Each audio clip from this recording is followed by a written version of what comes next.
നാമത്തിനായിട്ട് സ്തോത്രം. അങ്ങയുടെ വചനത്തിനായിട്ട് സ്തോത്രം ചെയ്യുന്നു കർത്താവേ. കർത്താവേ, ഇന്ന് ഞങ്ങൾ പഠിക്കുന്നത് ഞങ്ങളുടെ പ്രായോഗിക ജീവിതത്തിൽ വലിയൊരു അനുഗ്രഹമാക്കി തീർക്കണേ കർത്താവേ. ഞങ്ങളുടെ എല്ലാ ആറ്റിറ്റ്യൂഡും മാറുവാൻ ഇടയാകണമേ എന്ന് പ്രാർത്ഥിക്കുന്നു. യേശു കർത്താവിന്റെ നാമത്തിൽ തന്നെ. ആമേൻ. ഞാൻ കഴിഞ്ഞ ആഴ്ച പഠിച്ച ഒരു പാഠവചനത്തിൽ നിന്ന് വളരെ വളരെ എന്നെ സന്തോഷിപ്പിക്കുകയും ഞാൻ വളരെയധികം ആൾക്കാർക്ക് പേഴ്സണലായിട്ട് ഷെയർ ചെയ്യുകയും ചെയ്തു. അവരെയും അത് ഹെൽപ്പ് ചെയ്തതായിട്ട് അവർ പറഞ്ഞു. ഞാൻ അതേ കാര്യം തന്നെ ഒരു ചെറിയ ചിന്തയാണ്, എന്നാലും അത് എനിക്ക് വിലയേറിയതായിരുന്നു. അതുകൊണ്ട് ഞാൻ നിങ്ങൾക്കും അത് ഹെൽപ്പ് ചെയ്യും ഞാൻ വിശ്വസിക്കുന്നു. നമുക്ക് പലപ്പോഴും നമ്മൾക്ക് മറ്റുള്ളവർക്കെതിരെ കംപ്ലൈന്റ് ഉണ്ടാകാറുണ്ട്. ആ കംപ്ലൈന്റ് കർത്താവിന്റെ അടുത്തോട്ടും പോകും. ഫോർ എക്സാമ്പിൾ, നമ്മൾ ചെയ്യുന്ന ജോലിയിൽ ആരെങ്കിലും നമ്മളെ ഹെൽപ്പ് ചെയ്തില്ല എന്ന് വിചാരിച്ചു. നമ്മൾ തനിയെ ഫുൾ ചെയ്യുന്നത്. മിക്കവാറും വീട്ടിലായിരിക്കും ഈ പ്രശ്നം സംഭവിക്കുന്നത്. ഇപ്പൊ നമുക്ക് തന്നെ ഒരു കാര്യം ചെയ്യാനുണ്ട്, ഒറ്റ മനുഷ്യരും വന്ന് നമ്മളെ ഹെൽപ്പ് ചെയ്തില്ല. ആ സമയത്ത് നമുക്ക് വല്ലാത്ത ദേഷ്യവും കയ്പും വിഷമവും ഒക്കെ ഉണ്ടാവും. മിക്കവാറും അത് സംഭവിക്കാവുന്നത് സഹോദരങ്ങളുടെ ഇടയ്ക്കാണ്, സിബ്ലിങ്സിന്റെ ഇടയ്ക്ക്, അല്ലെങ്കിൽ പേരൻസിന്റെ ഇടയ്ക്ക്, അല്ലെങ്കിൽ കൂടെ ജോലി ചെയ്യുന്നവരെയും അങ്ങനെ സംഭവിക്കാം. ആളെന്നെ ഹെൽപ്പ് ചെയ്തില്ല എന്ന് ചിന്തിക്കാം. അല്ലെങ്കിൽ സഭയിലും അങ്ങനെ ചിന്തിക്കാം, ഞാൻ തന്നെ എല്ലാ ജോലിയും ചെയ്യുന്നത്. ഇവിടെ കൊലോസി ലേഖനത്തിൽ ഒരു വാക്യമുണ്ട്, അത് ഞാൻ ആദ്യം വായിക്കാം. ഇംഗ്ലീഷിൽ വായിക്കാം, അത് ഇംഗ്ലീഷിൽ ഇച്ചിരി ക്ലിയർ ആയിട്ട് എഴുതിയിരിക്കുന്നത്. Colossians chapter 3 verse 13.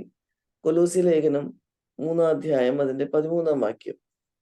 Bearing with one another and forgiving each other, whoever has a complaint against anyone, just as the Lord forgave you, so also should you.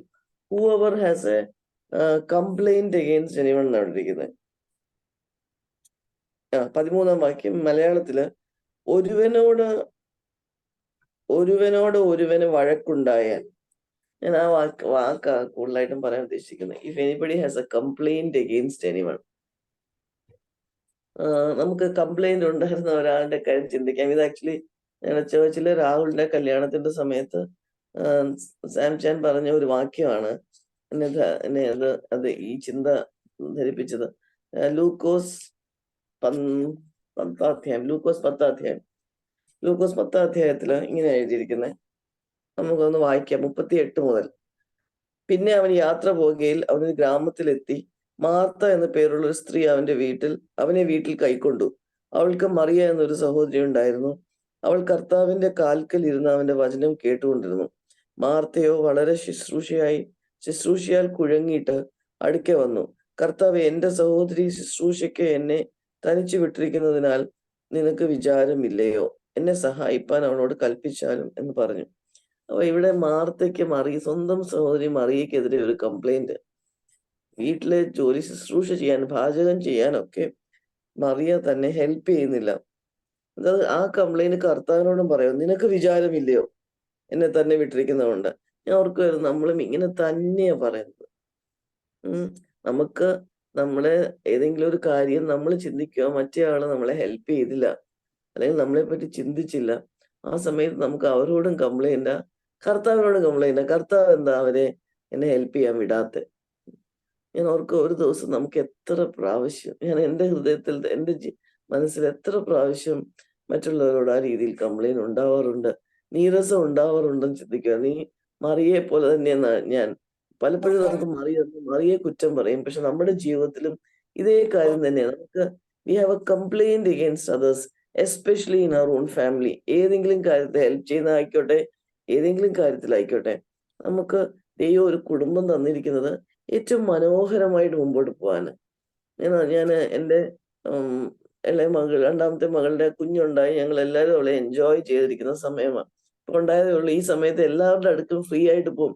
നമ്മൾ എന്ത് മനോഹരമായിട്ട് ആ ചെറിയ കുടുംബത്തെ കാണുന്നത്. ഹസ്ബൻഡ്, വൈഫ്, ഒരു ചെറിയ കുഞ്ഞ്. ആ കുഞ്ഞിനെ കാണുമ്പോഴേ സന്തോഷം. പക്ഷെ കുഞ്ഞുങ്ങൾ പലരും ഉണ്ടായി, അത് കഴിഞ്ഞിട്ട് നമ്മൾ ഈ മാർത്തയുടെയും മറിയയുടെയും പോലെ ആയെങ്കിൽ നമുക്ക് കർത്താവിന് എത്ര സങ്കടമായിരിക്കുന്നു ഞാൻ ചിന്തിച്ചു. ഇത് കഴിഞ്ഞിട്ട് അപ്പൊ ഇവിടെ കംപ്ലൈന്റ് ഉണ്ടായി.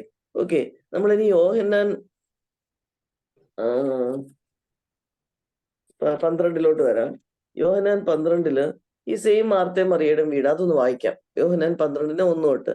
യേശു മരിച്ചവരിൽ നിന്ന് ഉയർപ്പിച്ച ലാസർ പാർത്ത ബെഥാനിയയിലേക്ക് യേശു പെസഹായിക്ക് 6 ദിവസം മുൻപേ വന്നു. അവിടെ അവർ അവനൊരു അത്താഴം ഉണ്ടാക്കി. മാർത്ത ശുശ്രൂഷ ചെയ്തു.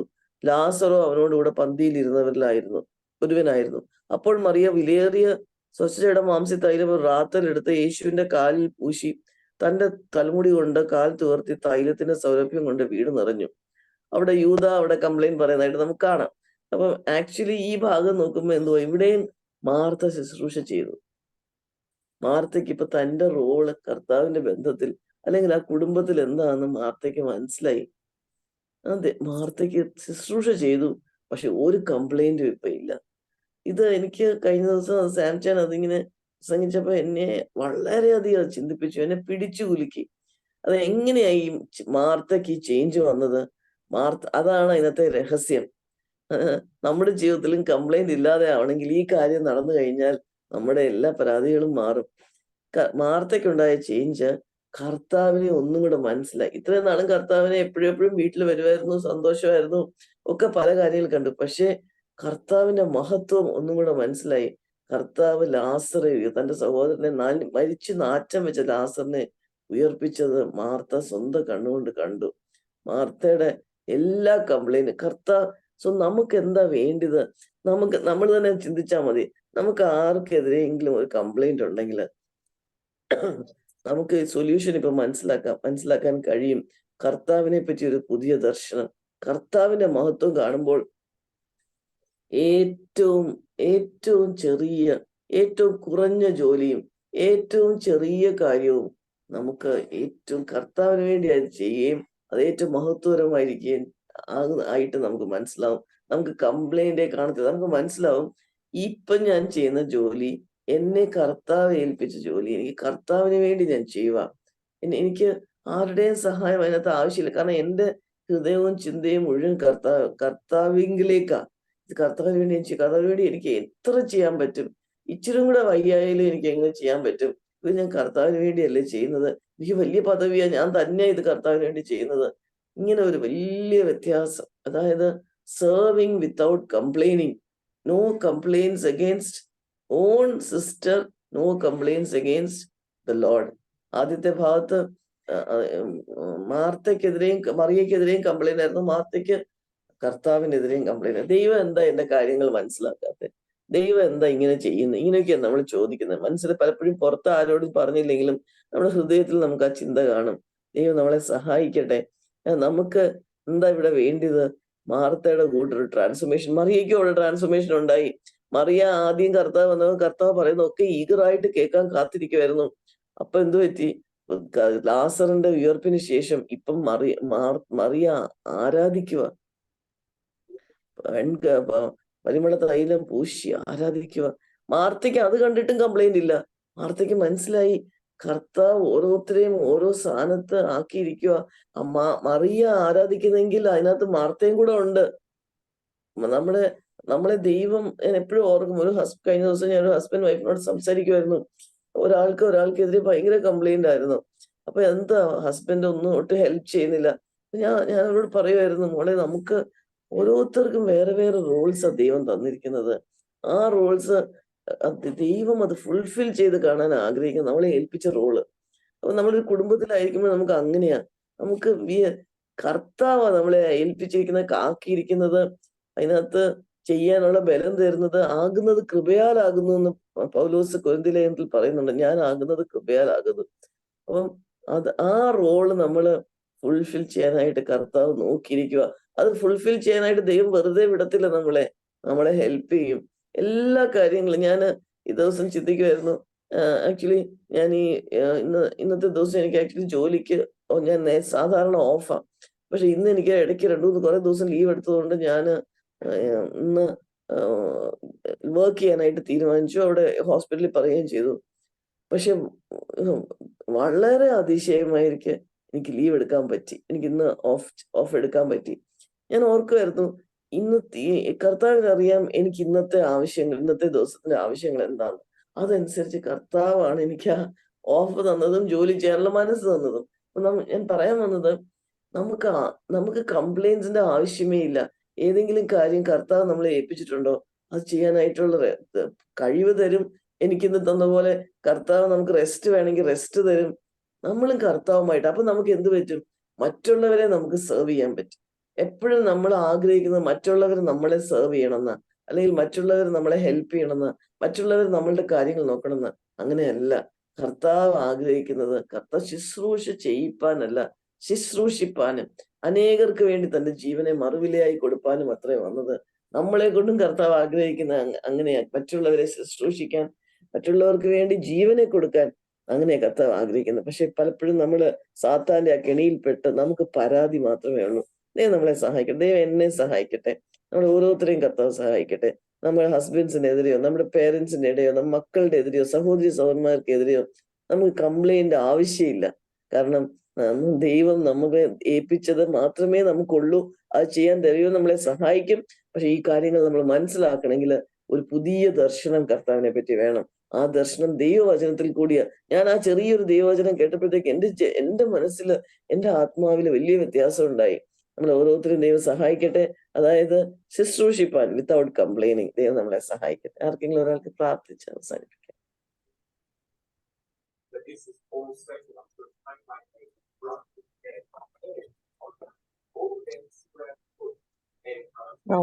Heavenly Father, കർത്താവെ ഈ സമയത്തിനായിട്ട് ഞങ്ങൾ സ്തുതിക്കുന്നു. കർത്താവെ അങ്ങയുടെ വചനം കേൾപ്പിച്ചു തന്നതിനായിട്ട് സ്തുതിക്കുന്നു. കർത്താവെ പ്രത്യേകിച്ചും കർത്താവ് ഇന്നത്തെ മെസ്സേജിനെ ഓർത്ത് സ്തുതിക്കുന്ന കർത്താവ്. ഞങ്ങൾ ഓരോരുത്തരോടും സംസാരിച്ചതാണല്ലോ കർത്താവ്. Lord Father, give us that, Father, the attitude that was in you, Lord Father. Thank you, Lord Father, because you have promised, Lord Father, that you will strengthen us, കർത്താവെ. ഞങ്ങൾ ഏത് സിറ്റുവേഷനിൽ കൂടെ കടന്നു പോകുന്നതാണെങ്കിലും കർത്താവെ, thank you, Father, for showing us once again, Father, that your grace is sufficient, Lord. And we pray, Lord Father, that in whatever situation we may be, Lord Father, that we will realize, Father, that it's only because you have allowed us, Lord.